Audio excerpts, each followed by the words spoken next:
what's up, everybody? This is Life Coach D coming at you, and I'm coming at you once again with Vision Chronicles. And I do believe I left off at Tennessee State University. I talked about my freshman year and the excitement that I experienced having walked on to the band, the Aristocrats of band, actually formulating some cool relationships through one of the organizations on the campus called the Christian Coalition. Unfortunately, two of my very, very good friends that I forged relations with there have gone on to the other side.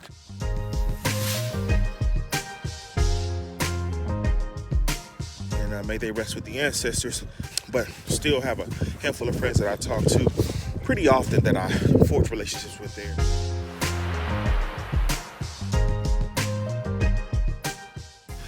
So I want to talk a little bit about my experience going into Tennessee State, which is very interesting because I was accepted, got my acceptance letter in the mail, and when I got to school and after my mom had left and got me all settled in, all my little college stuff, refrigerators and TVs and all the little things that I needed to actually, sorry about that, walking my dog, that I actually needed to be successful there, they informed me that I had not been accepted, and I'm like, yeah, I was.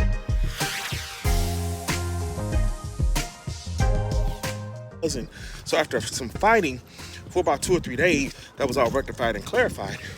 With that being said, my next thing was to introduce myself to the disabled student services because once again, here I am visually impaired and I need to let them know about my diagnoses. And I was told by many people leading into my trip to school.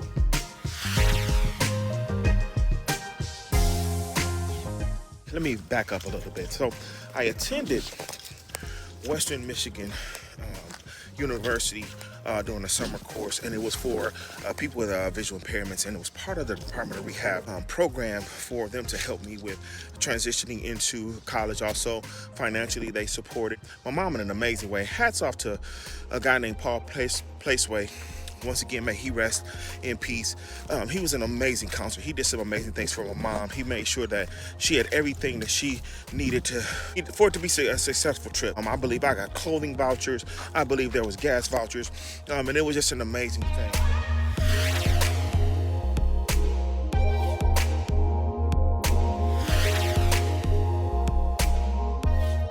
Now, would I trade being fully vision for some coupons? No, if I'm being honest, I would much rather have full vision, but that's just the way the cards have been dealt. So with all that being said, I attended Western Michigan University. This is a campus that was designated to people with visual impairment. So there's a lot of things that I learned, including that there are disabled student services on campuses and that I need to go and pretty much let them know that they need to accommodate me.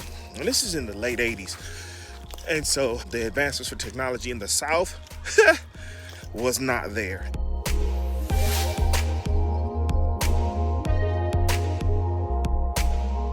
I did go set up a meeting with that department, and my counselor was a completely blind individual. I mean, no downplay to him, he did the best he could do, but I did not receive the services that I needed to have received as a disabled person. And I will say this, I'm putting this out there for the whole world to see.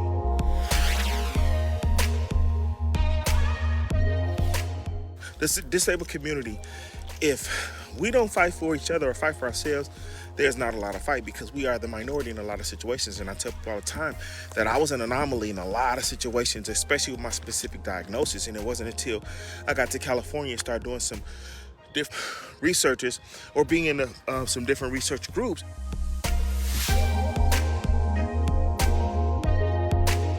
that I realized, okay, yeah, there are other people out there, but once again, it's still like 150 people out of millions of people. And with that being said, my counselor could do what he could, but for the most part, I had to be very independent. I had to be very assertive. I had to be very responsible for my own success. And the one story that I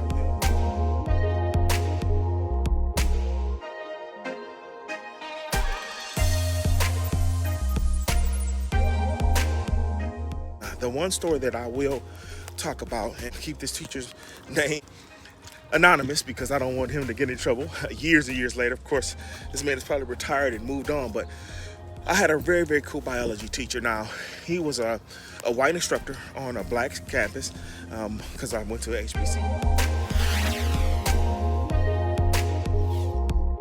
And I remember him going out of his way to make sure that I had everything that I needed to actually succeed in biology. Now, biology was one of my better subjects. I tend to say that math and science goes together. Keep in mind, delayed in math by human error and people assuming that I cannot do what I need to do. I talked about that in the other videos, and actually go back and check those out. But with that being said, this particular professor was amazing. He did everything he could, including preparing me for tests before they actually were given out. I think I ended up getting a B in that class overall. And that was part of my minimal success there. Yeah, my days at Tennessee State were amazing. I didn't march with the marching band outside of my first year. I definitely found some other things to get involved with just because I didn't possess a certain mentality.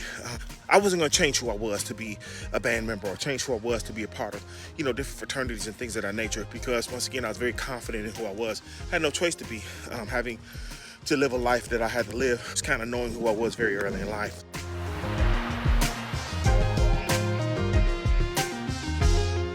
Yeah, my days at Tennessee State were amazing. I didn't march with the marching band outside of my first year. I definitely found some other things to get involved with just because I didn't possess a certain mentality.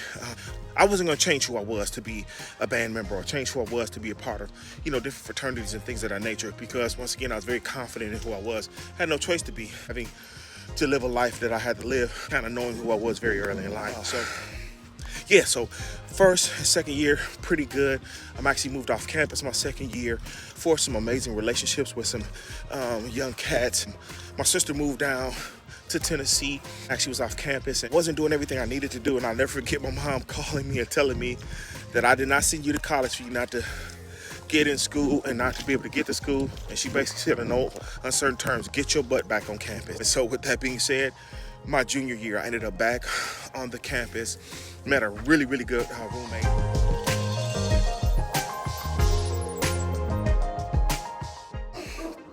We, once again, are still lifetime friends to this day, but I also met a crew of young people that I met vicariously, and I won't go into too much detail with this, but I'll never forget that summer.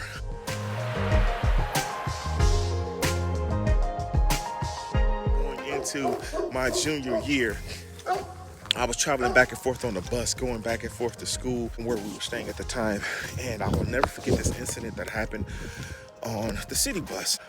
So obviously being visually impaired, you get on the bus, and they rev the engine off, I'm fighting to keep my balance or what have you, and I ended up stumbling over somebody, and I stumbled over a person's foot and actually stepped on their shoe. And I just remember the guy going off, he cussing and fussing and really acting the fool, trying to embarrass me, whatever. This particular summer I had been working out with my uncle, who also had moved down, and I was really big. And the last thing I hear this guy say after he's screaming is, "You ought to wipe him off."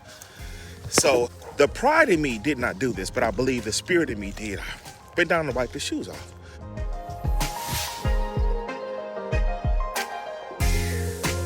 And didn't think nothing else about it, but by the time I got to the school, I was mad because I thought about it. And this was pride, and that's a whole other scenario. But all of that to say, fast forward about 3 months later, I'm sitting on my campus and I'm talking to a group of cats who I had become really cool with. They were younger than me, and they got to talking about this one time right before school started. They saw this big old buff dude get on the bus, and he wiped this cat's shoe.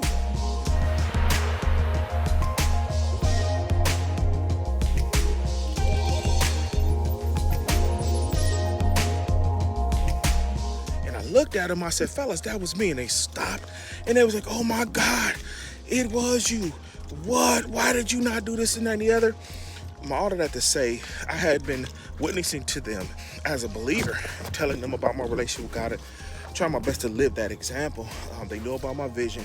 I talked to them about the challenges, and anybody who knew that if I had any challenges, they would help me out. So a lot of these cats went out of their way to help me out or whatever. And it was crazy because I will never forget somebody saying to me, "Oh man, I wish you had to beat that dude down," because Had you done that, when you came to us talking about your God and what you believe in and your lifestyle, we could have threw it back at you.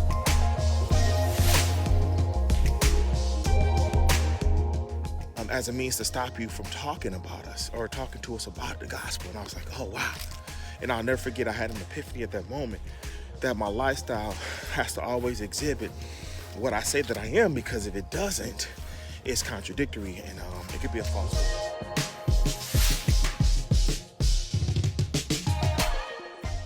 What does that have to do with my vision and the Vision Chronicles? It has a whole lot to do with it, because one of the things I have not mentioned in prior videos is that I have a very, very keen sense, sixth sense, as most people call it.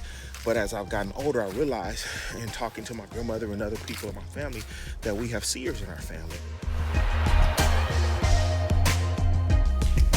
The average person may not believe this, may not understand it, may think we're crazy or whatever, but I've always had this ability to see things before they happen, and I've had this sixth sense always, and can't control it, don't know how it's happened, but I can't tell you this, if I'm being vulnerable, and I talk about this in my book, I fought God on it. I'm like, listen, that's cool that I get to see stuff and sense stuff, but I would much rather just have 20/20 vision. But I can say to you, and I'll close with this into the next video, is that for every opportunity I've had a vision or dream, and I've been able to share this with other people, or I've had a sensing of something, it's come to pass. And a lot of lives have been changed over the years as a result of this gifting. Now, let me clarify again. If I had it within my own means, I would much rather have sight, have full sight, and not have to worry about, relying on other people for rides and things of that nature, and having to humble myself in a lot of scenarios. That's me. That's the physical side of me. But the spiritual side of me says it's kind of cool that he's balanced by lack of physical vision with the increase in spiritual vision.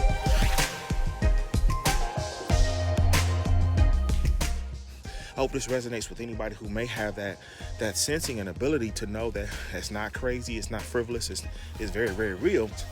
Or I don't have physical sight, but my spiritual sight is there. It's very keen, and it's helped me in a whole lot of scenarios in life. And I've seen things before they happen. I've escaped some things because I saw it or sensed it. And yeah, I just wanted to share that, because that's part of my story too. It's not just the fact that I have, a loss of vision and I'm telling my story, but it's also that I have spiritual insight.